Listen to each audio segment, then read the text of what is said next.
libros, hay libros que uno los abre y no le dicen nada, y entonces uno los abandona. Y parece justo. Ahora, no debería uno siempre de creer que eso que uno abandona fue porque el libro no nos gustó, porque posiblemente fue que no lo entendí. Por eso en la lectura uno trata, obviamente hay cosas muy obvias. Es bien frecuente que uno tiene un libro sobre la mano y lo empieza a leer y le parece la cosa más aburrida e insulsa del mundo. No debió haberse publicado, quizás, y tiene lógica, y así es. Los libros que logran sobrevivir al tiempo son bien pocos, la mayoría se van al canasto de la basura, ¿no? Eso es cuando uno está viendo actualidad y modernidad, pero cuando uno se aleja o se acerca a los clásicos, uno sabe que no hay desperdicio, ¿verdad? Porque eso ya pasó siempre. Ustedes que están experimentando, por ejemplo, por lo que oigo, Quijote, se darán cuenta que ahí hay un surtidero de emociones fascinantes que no importa, son 400, 500 años, la gente lo sigue sintiendo una vez que logra entender el vocabulario. Pero la mayoría de obras se están haciendo constantemente. A mí a veces me preocupa cuando oigo que dicen hay que leer a los autores nacionales. No, si no es que hay que leer. No. Qué bueno que los leas si te dicen algo y te hablan, y cuando los lees te provocan una impresión razonable y te impresionan y te gustan. Pero si no, hay que tirarlos igualito que si el libro es de un chino o de un japonés, qué sé yo, americano, que no nos gustó. La literatura tiene que hablar. Muchas veces uno se equivoca, como les mencionaba. Yo tuve un caso particular con Los Pasos Perdidos de Alejo Carpentier. La primera vez que yo me asomé o me aproximé al libro, yo tenía ya unos 20 años, yo abrí el libro, leí las primeras 40 páginas y dije, no entiendo nada de esto me dice nada. Pero hubo un cierto prurito que me dijo, pero no es el libro el malo, soy yo, que no lo capto. Lo guardé, lo dejé ahí guardado por mucho rato en la mesa de noche. Me acompañó por algún tiempo, como a los 6 meses, un día lo volví a agarrar distraídamente. Empecé a leer y fue como un clic, así como cuando uno está aprendiendo un idioma extranjero y de repente le surge el clic y uno entiende, ¿verdad? Por mucho tiempo uno ve las palabras, sabe uno lo que quieren decir, pero no dicen nada. Y en ese momento me dijo, y desde entonces guardo ese libro con muchísimo cariño porque descubrí un mundo maravilloso que había ahí. Entre los libros son todo eso. Y el meterse uno a escribir ese oficio de escritor, digamos, se trata de eso, de jugar un poquito con esa magia. O sea, ¿en qué momento uno siente que tiene que, o quiere uno participar? Porque acuérdense que esto de la literatura no es algo de si yo quiero lo logro, ¿verdad? Es, si yo quiero lo hago, y otra cosa es si lo logro, porque muchos pueden estar siendo deseosos de dedicarse al oficio de escribir, pero muy pocos como que les suena la flauta.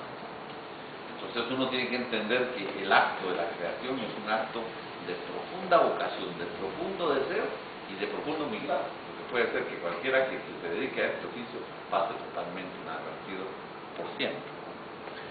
Por el otro lado, tiene una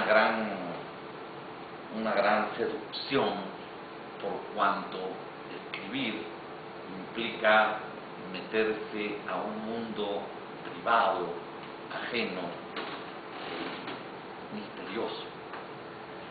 No saben qué cosa más agradable en la vida de un autor es cuando se reciben esporádicamente esas notas de algún lector agradado con algo nuestro, que manda a decirle a uno maravillas de una experiencia de lectura, que aunque no importa cuántos hayan, digamos, un autor muy conocido, muy exitoso como García Márquez podrá recibir toneladas y miles de este tipo de experiencias, pero habrá otros autores que recibirán muy pocos. No importa la cantidad, eso es otra cosa. Eso habla de qué tanto la voz de un autor puede interesar a muchos o a pocos, pero basta con que uno tenga unos pocos para que uno ya empiece a sentir que existe en el mundo de la creación. El mundo de la creación implica el solo pensar que alguien desconocido, extraño, que no tiene nada que ver con uno, esté qué sé yo, desvelándose a la 1 de la mañana, leyendo las invenciones que uno en un momento dado ha pergeñado o ha marcado un texto, produce una vanidad muy particular, goza. O sea, uno escribe un poquito para eso, para volverse como el amante que se mete a casas ajenas, ¿verdad?, a hacer sentir experiencias a otras personas. Y las emociones, pues obviamente, van a ir de la mano de lo que uno escoge. Cuando uno quiere plasmar sentimientos, se va por el lado de la vena lírica y poética, se va por la poesía. Es muy común que la gente que empieza a escribir va a hacer va a escribir un cuento, y cuando ustedes lo empiezan a ver en los concursos de cuentos se ve eso mucho, recibe unos 300 cosas que va uno a leer, y de los 300, 299 no son cuentos, son el relato de las emociones de los autores. En literatura uno debe entender que el autor es como un medio de una sociedad, no es un individuo. Uno como individuo se anula. En el momento que escribe, uno no sabe. A mí me gusta cuando mi familia lee algunas de mis escritos y me dicen, pero ¿por qué? ¿Dónde escribiste esas cosas? ¿Dónde te sale eso? Eso te desconozco, me dice mi esposa, por ejemplo. No sos la persona con la que yo vivo, ¿verdad? Entonces yo digo, pues, no sabe uno. La literatura surge de algún lado, en lo cual de alguna manera los sociólogos todos analizan el caso, ¿verdad? Y se supone que lo que uno está escribiendo de alguna manera transmite la sensibilidad de un pueblo, de un grupo, de una masa, en algún momento del tiempo, y está uno marcado por eso. Por lo tanto, cuando uno va a contar una historia, no debe de contar sus historias. Es cierto que hay literatura biográfica, hay obras maravillosas que se han hecho a lo largo de la historia en ese campo, pero no es necesariamente una norma ni lo común. El acto de escribir es un acto de competir con el universo, o sea, está uno creando, como cuando se tienen hijos, por ejemplo, ¿verdad? Es bien fácil, un hijo es el producto de dos personas y sale tan diferente a las dos personas. Y uno no puede hacer nada, solo le da vida, ¿verdad? Ya una vez que uno pasó por lo que fuese necesario, el resultado es ajeno. Pues la literatura es igual.